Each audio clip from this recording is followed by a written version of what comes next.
me callo la boca para darle la palabra a Tamara Martínez Ruiz. Voy a leer su semblanza curricular. Ella obtuvo la licenciatura en Psicología por la Universidad Iberoamericana, la maestría y el doctorado en Antropología Social por el CIESAS, que es el Centro de Investigaciones y Estudios Superiores en Antropología Social en la Ciudad de México.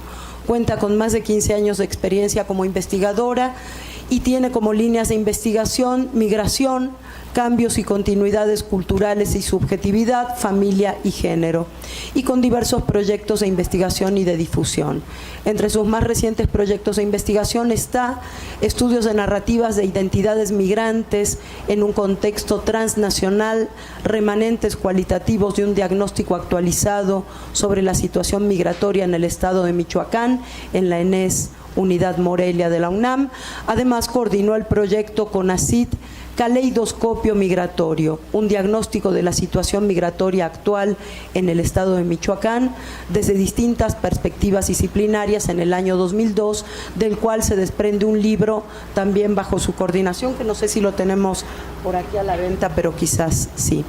Cuenta con diversas publicaciones, artículos científicos, coordinación de libros, además de producción de proyectos y participación en múltiples foros nacionales e internacionales. Las temáticas en sus proyectos de investigación se han enfocado a la situación migratoria en el estado de Michoacán, y ayer tú no estabas, pero lo decimos ahora, que es un tema que no puede no estar presente si estamos en Morelia, si estamos en Michoacán y si estamos cobijados por la ENES, claro. Familia y género, bienestar y subjetividad. Fue coordinadora de la creación de la licenciatura en Estudios Sociales y Gestión Local de la UNAM, de la ENES Morelia. Es profesora de tiempo completo, titular de la Escuela Nacional de Estudios Superiores de la UNAM.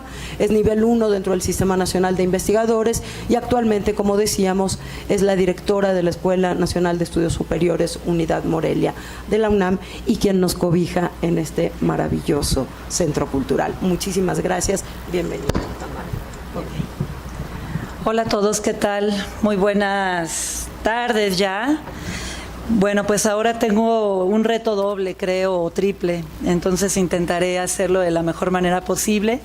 Lo primero es, pues, manifestar como directora, pues, mi satisfacción, mi felicidad, mi beneplácito de haber contribuido desde mi trinchera a que este evento se lleve a cabo en Morelia, en la UNAM, en el Centro Cultural, y a partir y a través de la UDIR y de la ENES. Pues la verdad es que este tipo de eventos hoy día, pues finalmente también creo que son formas de resistencia, son formas, finalmente, si pensamos en la resistencia como esta capacidad de sobrevivir, pues me parece que la resistencia que la vida académica contiene y contribuye es justamente a través de esta convivencia, de la reflexión, de la elaboración del conocimiento, de hablar de estos temas y traerlos en la mesa de diálogo, de creación, pues de temas como migración, desapariciones, refugios, memoria, historia, resistencia, política, derechos, etcétera. Entonces, pues estoy muy contenta realmente de haber sido parte de esta decisión y que se esté llevando pues muy bien. También agradecer, por supuesto, a Sandra, a Emilia, por la invitación a esta mesa, y por supuesto a Mariana Macera de la UDIR, porque me invitaron, no nada más como directora, sino a participar con mi trabajo. Y esta es la segunda parte de mi participación. La verdad es que el reto está fuerte. Yo soy una simple psicóloga y antropóloga social ante ustedes y ante estas conferencias magistrales que dieron mis colegas de participación en mesa. Entonces buscaré hacer mi mejor papel y que sea interesante lo que les voy a platicar, por supuesto, pues desde la antropología social y desde mi trabajo. Entonces, bueno, pues partiré a grandes rasgos. La mesa se llama Travesías del Dolor, o bien el dolor de lo cotidiano en los migrantes. Mi trabajo pues va a consistir en tres partes, básicamente.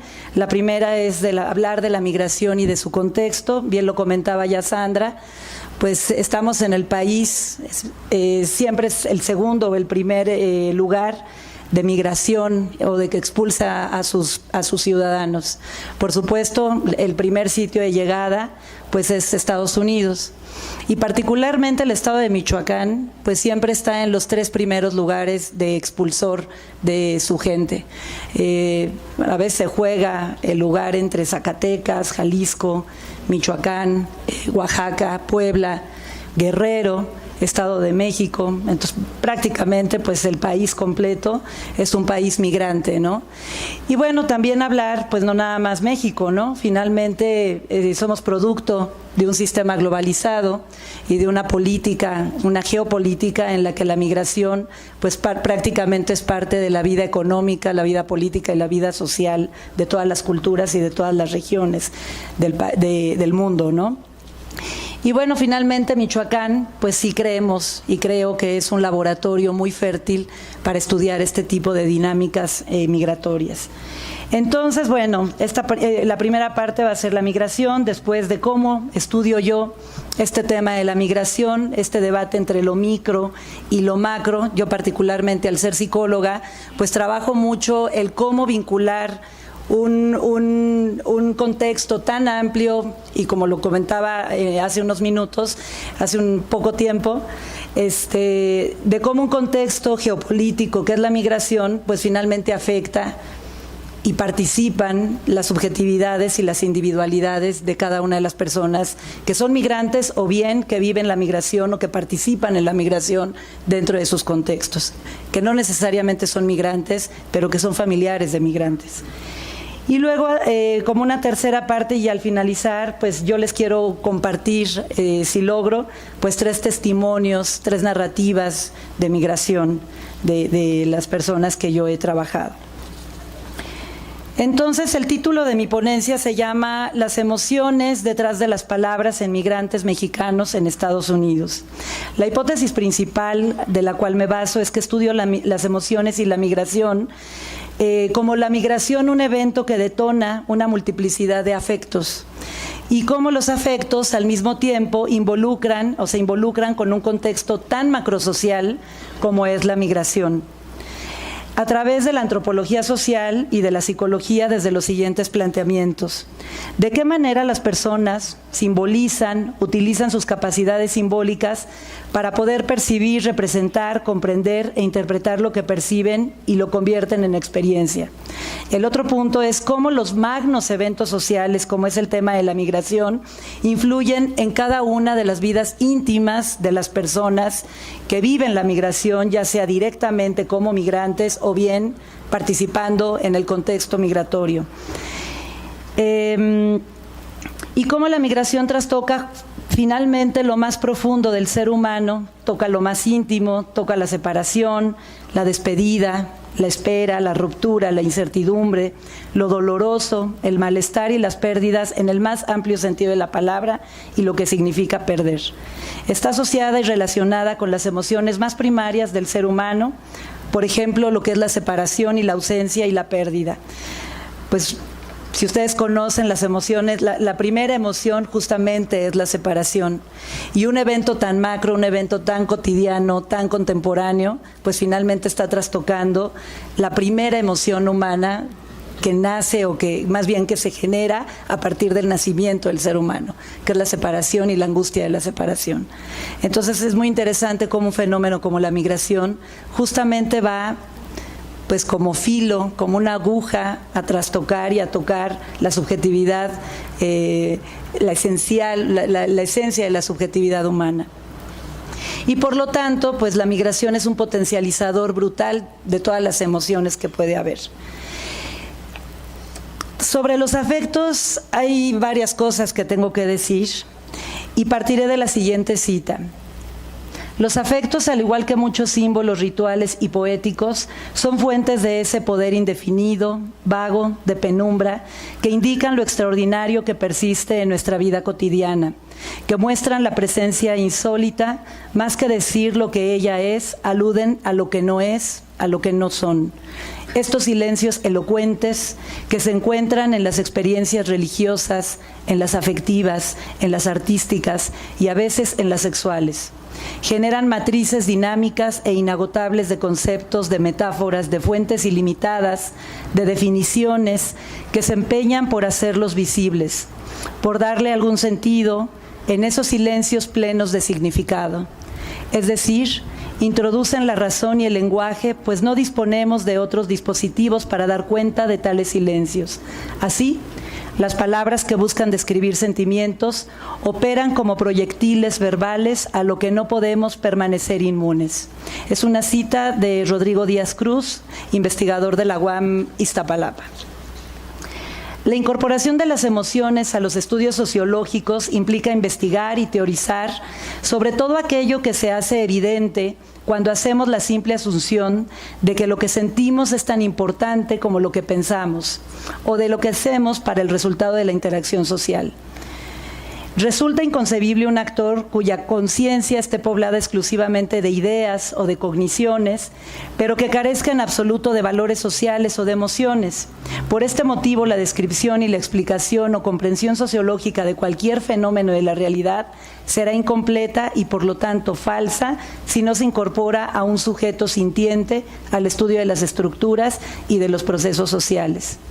En suma, la sociología de las emociones tiene ante sí dos tareas fundamentales: estudiar la naturaleza social de las emociones y estudiar la naturaleza emocional de la realidad social. A lo mejor para ustedes que son más literatos, pues es algo mucho más cercano. En la vida, en los antropólogos, la sociología, pues finalmente sí hay una división muy fuerte sobre cómo estudiar las emociones, o bien simplemente, pues por ejemplo, el tema de la migración solamente es desde la vida económica, la vida política. Entonces, bueno, pues este es como el planteamiento central. El otro planteamiento es que existe un debate también en las ciencias sociales y en la psicología entre lo macro y lo micro en las ciencias sociales. Por ejemplo, a nivel macro se le acusa de no mirar los aspectos específicos de realidades concretas y por ello distorsiona una realidad al detenerse a comprender los hechos sociales solo y meramente como parte de una realidad macro o globalizada. A los enfoques micro, por ejemplo, se les critica o se les acusa de producir un análisis a partir de esquemas poco representativos de la realidad social. Entonces, mi propuesta es que debemos considerar a los hechos sociales como acciones integrales que relacionan los distintos niveles micro y macro y que comprenden acciones de corte estructural y subjetivo también. Pues las acciones individuales, al relacionarse y consensarse con los integrantes de una sociedad, conforman acciones también colectivas y a su vez estas acciones van conformando los magnos eventos sociales. Este es el caso del fenómeno migratorio hacia Estados Unidos de Norteamérica. El fenómeno migratorio puede ser visto entonces como si estuviera conformado por eventos particulares que se significan por decisiones subjetivas relativas a la migración individual o grupal de un pueblo o de una región. Pero al mismo tiempo también se le puede ver como una acumulación de experiencias colectivas hasta que llega a constituirse en grandes oleadas de migración que corresponden a un proceso nacional e internacional. Están ustedes viendo en la pantalla una propuesta, a lo mejor no se ve muy bien, yo se las cuento un poco más, de cómo estoy comprendiendo esta relación para estudiar la migración desde la subjetividad humana. Y bueno, en el primer círculo, el del centro, es donde está la subjetividad del informante, es llegar a ella a través de la interacción y de la generación de narrativas.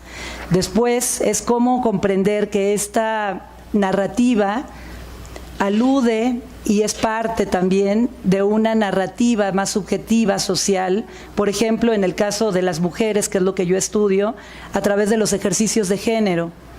Y cómo estos ejercicios de género también son parte de una comunidad, de una cultura, de un sistema más amplio, social, en donde también pertenece esta generación o este sujeto que produce su narrativa.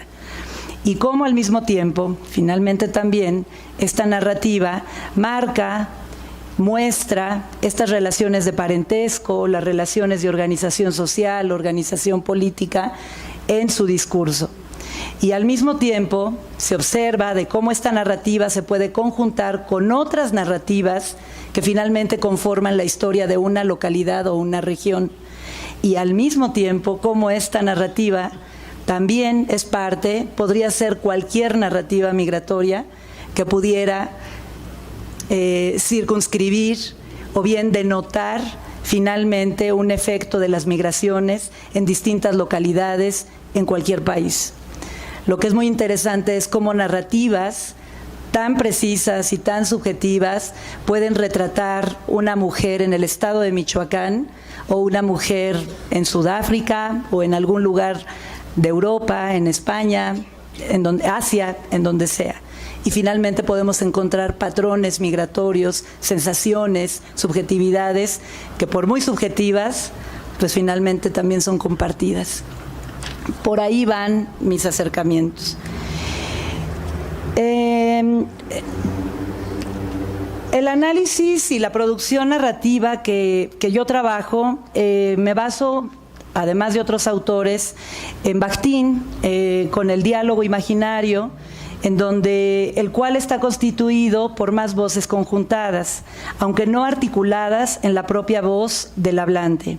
La comunicación discursiva está conformada por ese diálogo imaginario en donde participan el autor hablante, el destinatario oyente y un tercero virtual representado por diversas imágenes, ya sea por una construcción personal del hablante acerca de su destinatario, sin ser necesariamente correspondiente al destinatario real de la comunicación discursiva, sino un destinatario imaginario constituido por significaciones del hablante. O bien, ese tercero está representado por las voces provenientes de otras interrelaciones de momentos pasados, de momentos presentes o de voces de expectativas de futuro. Tales voces conjuntadas en la voz del hablante pueden provenir de un sinnúmero de personajes y experiencias en la interacción comunicativa, no solamente asociadas a individuos específicos, sino a representaciones de sectores sociales. No hay discurso que no tenga voz, que no pertenezca a nadie.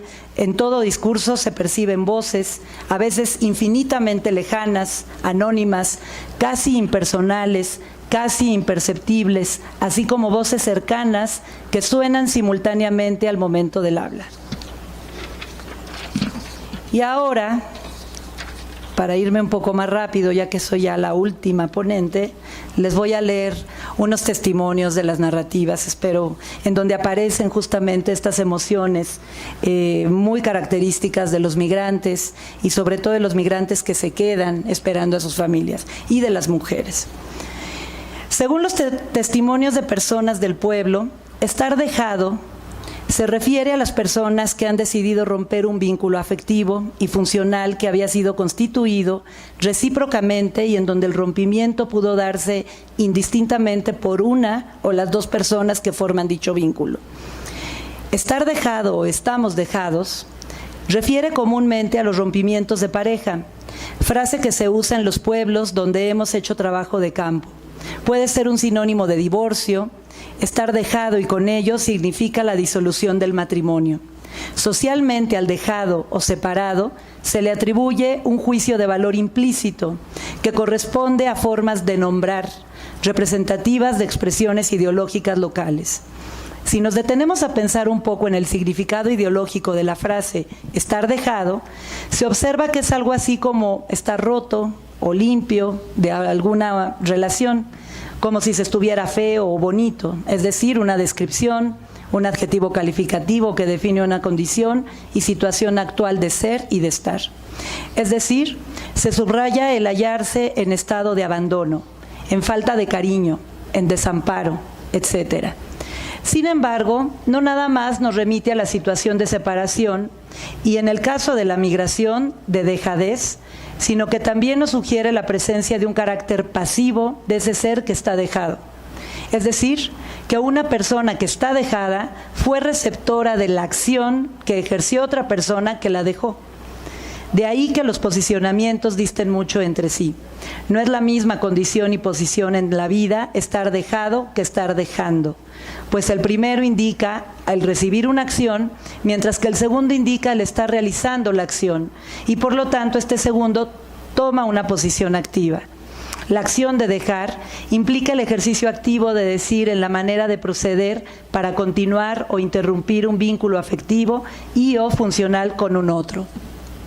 De ahí que dejarse tiene connotaciones como desamparar, abandonar, faltar, ausentarse y sobre todo en este caso ser faltante de cariño de una persona. En contextos de migración hay formas distintas de vivir la separación física. Separar etimológicamente significa establecer distancia entre dos sujetos que estaban juntos, entonces se trata de apartar a una persona de otra. Es retirarse de algún ejercicio u ocupación. Sin embargo, el uso de la palabra en contextos de migración, el separarse no está necesariamente implicando una definitividad de la acción. Por ejemplo, lo que dice Alicia. Mi esposo y yo ya llevábamos así, como 4 o 5 años separados. Todavía ni conoce a nuestro hijo pequeñito. Le mando fotos y no quiere que nuestra hija se corte el pelo. Quiere que lo traiga largo para cuando lo vuelva a ver. Yo le digo que se venga, pero él dice que todavía no porque no ha juntado el dinero suficiente. Sin embargo, la condición de estar dejado no solo se refiere a las parejas de amantes y los cónyuges, sino que también refiere a padres que dejan a sus hijos, hijos que dejan a sus padres, hermanos que dejan a sus otros hermanos, u otros familiares o amistades que dejan a sus seres queridos salirse a otro lugar. Podríamos sugerir que el tema de los dejados puede ser una categoría analítica social que abarca otras significaciones y nuevas maneras específicas de maniobrar y reacomodar la vida afectiva y la funcionalidad de los roles familiares y no una definitividad en la separación de los vínculos interpersonales, particularmente de la ruptura entre las parejas y matrimonios, como lo remiten algunos testimonios. Así podemos sugerir que en los dejados se incluye al sector de la población que experimenta la separación, ya sea definitiva o no, de seres queridos debido a la migración, en este caso que se va a Estados Unidos, como una práctica habitual. Nos referimos a los dejados también a aquellos hijos, los niños, que se quedan en el lugar de origen mientras alguno o los dos padres migran, a los padres que tienen hijos que residen en el norte o hermanos que tienen hermanos migrantes. Las personas que se quedan en la localidad, por ejemplo, las mujeres que se separan de sus esposos, ponen en práctica algunas herramientas de orden simbólico que funcionan, desde mi punto de vista, para paliar la ausencia, la separación y la sensación de dejadez por parte de sus seres queridos que migraron. Por ejemplo, adquieren la actitud de esperar a quienes se fueron, como una modalidad de llevar a cabo la vida matrimonial, en este caso, y entre ambos lados de la frontera, más allá del tiempo y de la distancia. La espera podría comprenderse como una posición ante el mundo, la cual ofrece la posibilidad de acción de la persona que se queda, de la persona dejada, que a pesar de su pasividad de estar dejado, puede adquirir una posición, al menos, la de decidir continuar o interrumpir con el vínculo a través de su persistencia, pues el que espera deposita su confianza para que el vínculo con el otro lejano se mantenga y perdure pese a la lejanía del espacio en el tiempo. Por ejemplo, lo que comenta Alicia. Mañana que hable con el amigo de mi esposo, que está en Estados Unidos, le voy a decir, ¿sabe qué? Démele a Juan este recado, dígale que lo quiero mucho y que lo espero. Todavía aquí como esté, cuando se quiera venirse, porque aquí todavía lo necesitamos. A raíz de la migración de uno de los cónyuges, ocurre que ambas partes ingresan en una fase en su relación afectiva de intermitencia, caracterizado por el esperar para volverse a encontrar. Sin embargo, el que migra, generalmente el esposo, tiene la posición de accionar contra la espera y todos los costos que desencadena esta modalidad, pues tiene la capacidad de interrumpir el estado de espera con su retorno, o de mantener la relación de pareja en la distancia con una cercanía virtual, estando lejos físicamente, pero simbólicamente presente, mientras que el cónyuge que se queda tiene una posición pasiva, en tanto que está a la expectativa e incertidumbre de su posición con respecto a su pareja migrante, quien puede o no atenuar el estado de espera y sus desencadenantes situaciones y sensaciones, como se muestra a continuación. La espera se hace materia en diversos ejercicios que ya son parte de las rutinas cotidianas y comunes en la mayoría de las casas de la localidad michoacana.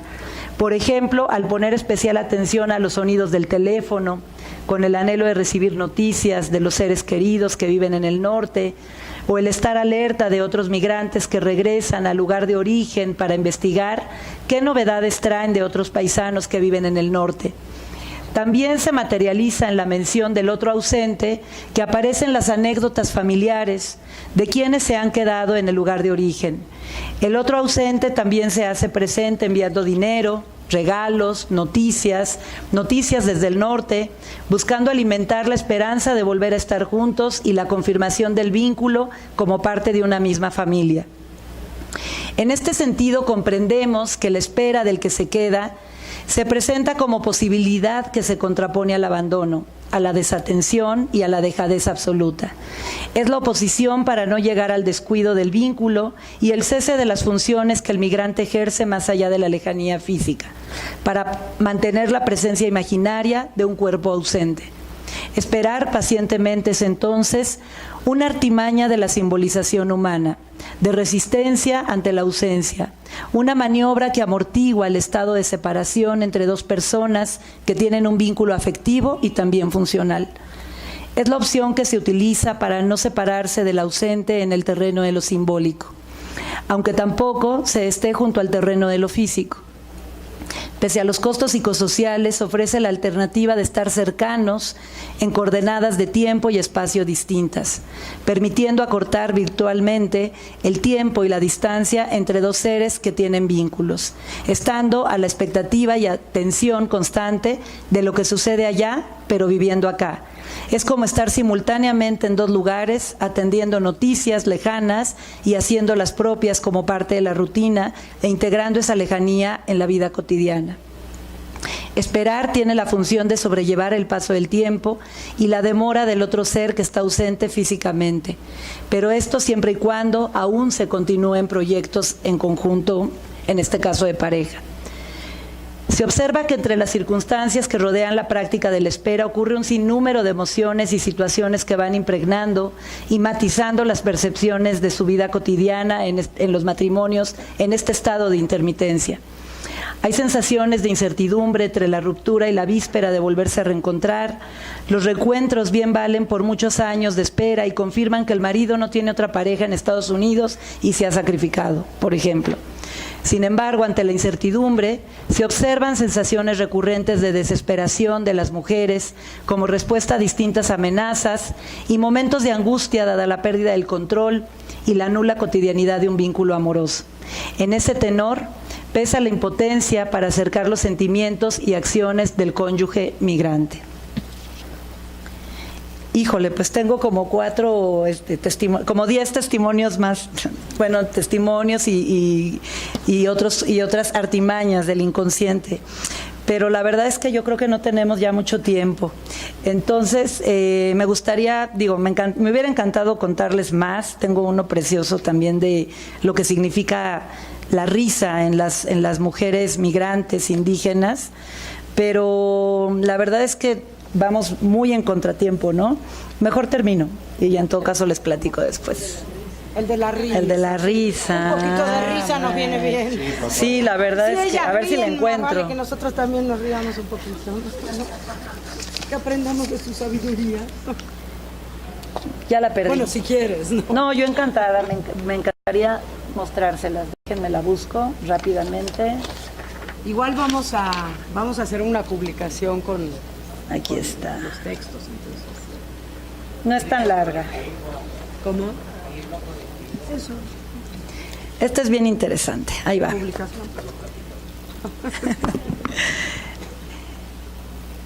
Existen diversas maneras de expresar las creencias, las opiniones, los juicios, impresiones, conjeturas, etcétera, y que tienen que ver principalmente con la parte subjetiva de las personas. Pueden partir de las emociones, de las sensaciones, percepciones, y necesariamente expresadas de manera verbal, indirecta o directamente. La risa es una evidencia que revela subjetividades.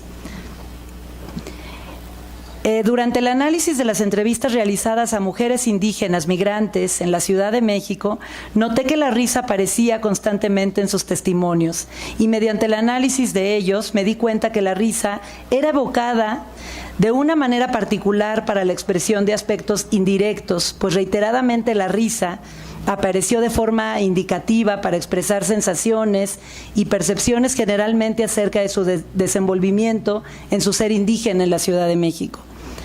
Además, también en el tema, en términos de la comunicación discursiva de Bakhtin, considero que mi presencia propició la risa como un efecto ante un momento específico revelador de sus propias construcciones imaginarias y de sus identidades.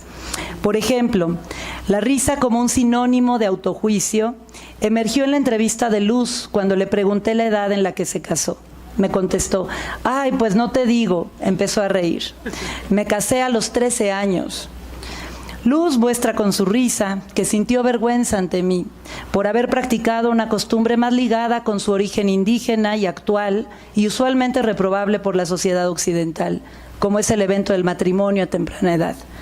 Con la risa de Luz me doy cuenta que mi presencia jugó un rol de antagonista a su acción, que la conduce a sentenciar, en este caso, sus propias costumbres. Otro ejemplo es la risa emitida por Isa cuando se refiere a su ropa y dice, me da pena con mi ropa, se ríe.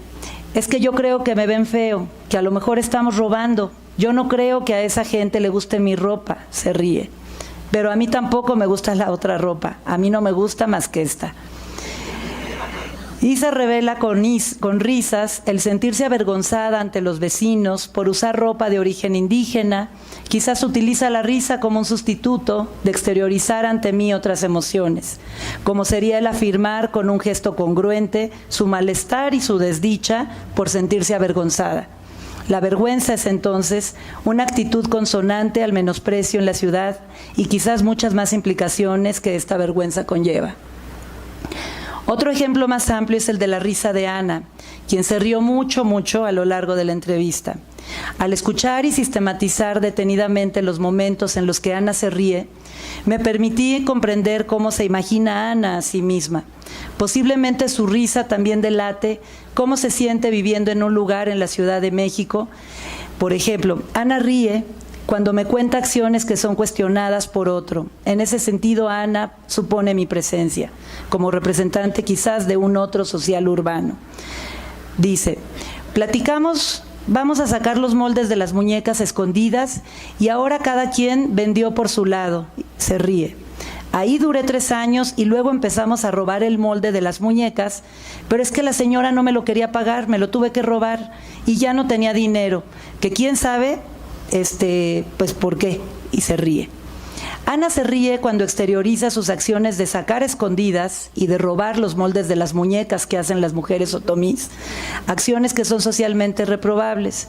Sin embargo, Ana al mismo tiempo justifica que sus acciones pues fue porque la señora inicialmente actuó mal, pues la señora inicialmente y primero no les quería pagar. Posiblemente la risa de Ana funciona como el sustituto de un autocuestionamiento, quizás ya introyectado, siendo migrante en un contexto, y muy probablemente derivado de los discursos ideológicos que emitimos como sujetos urbanos, por ejemplo, ya que ríe cuando se representa como una mujer que tiene también muchos hijos. Ya no voy y luego con tantos hijos menos me voy para allá. Empieza a reírse. Y cuando se presenta como una mujer adulta también que está aprendiendo a leer y que aún no puede lograrlo. Ya estoy yendo a aprender a leer, se empieza a reír. Pero ya ni quiero ni porque ya tengo 2 meses y todavía no sé nada todavía. Ana se ríe mucho, se ríe de sí misma, se ríe a carcajadas cuando menciona que a su hijo le da pena que ella use ropa indígena. Incluso ella dice que su hijo al crecer no deseará tener vínculos con ella. Dice Ana, ahora dice que le da pena mi ropa y menos cuando crezca, ya ni me quiere ver, se ríe a carcajadas. Ana se ríe también cuando relata que en la escuela le dijeron a su hijo, ahí viene ese indio chillando. También se ríe al enunciar que a sus hijas pequeñas les da pena reproducir la actividad que ella hace, vender en la calle. Se ríe Ana y dice, ellas no saben vender. Se ríe cuando vive como carente al comportarse con los otros. Ella no tiene ni aquí ni allá. Ana se ríe cuando habla de su hija, también de 15 años, que se fue a vivir con su novio y dejó la secundaria. Llegó a primero mi hija, pero ya no, se ríe. Ahora ya ve, a ver qué pasa con los otros niños chiquitos, y se ríe. Ana también se ríe del líder de su comunidad, lo desafía. Mientras más lo deja sin dinero, más se encabrona y se empieza a reír. La figura de su líder despierta en Ana mucho enojo, quizás porque Ana, al igual que algunos otros locatarios de su comunidad, se sienten engañados con el nuevo líder. Ana se ríe del líder como una forma de desafiar la autoridad. Ana muestra riéndose que reprueba el deseo de su líder por perpetuarse y por continuar siendo líder de su grupo. Con su risa, Ana expresa que es diferente y que sus costumbres son distintas a las de la ciudad donde emigró.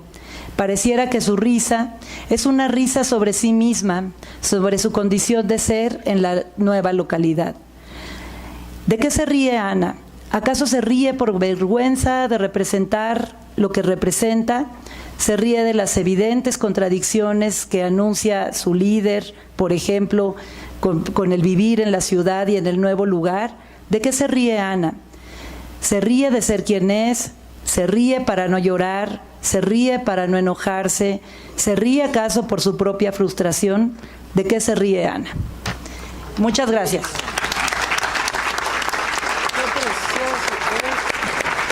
Es una probadita. Gracias, Gracias a ti. Gracias.